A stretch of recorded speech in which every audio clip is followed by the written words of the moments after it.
Bonjour, bonjour.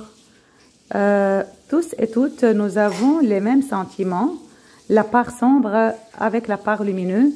Tous, on a la part autistique et la part et d'autres parts comme des déséquilibres émotionnels, mais avec des degrés différents.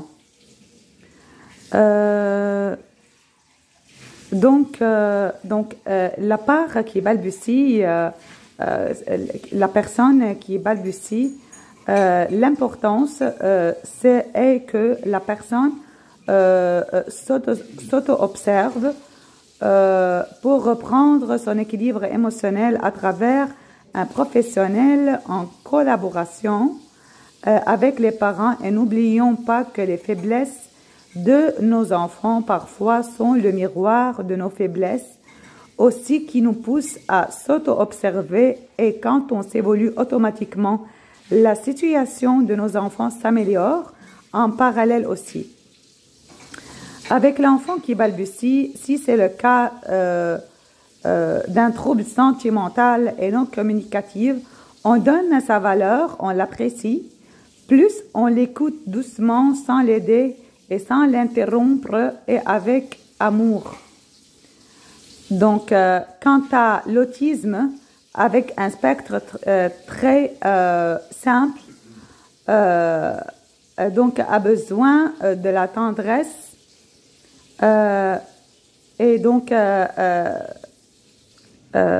cette personne-là se trouve hypersensible si on le traite avec froideur.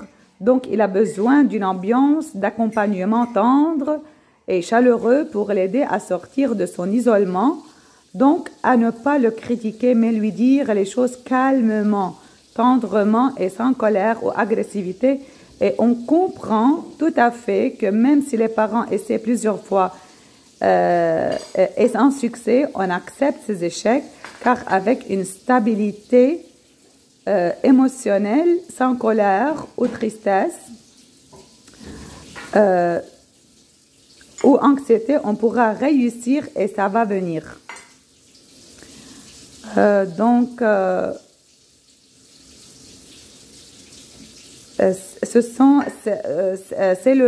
le bienfait de l'acceptation pour pouvoir changer paisiblement. Quant à l'enfant, l'hyperactivité de l'enfant avec déficit de l'attention, ces enfants souffrent de manque de confiance en soi, car c'est un cercle vicieux. Le moindre mouvement peut leur distraire, et par la suite, les gens commencent à leur critiquer forcément. Donc, par la suite, ces enfants-là souffrent de sentiments de la culpabilité à cause des insatisfactions des autres envers ces enfants à cause de leurs fautes. Donc, entourer cet enfant-là avec tendresse, le comprendre, l'accepter pour l'aider à s'évoluer. Ne pas le comparer avec les autres, car ça va le décourager.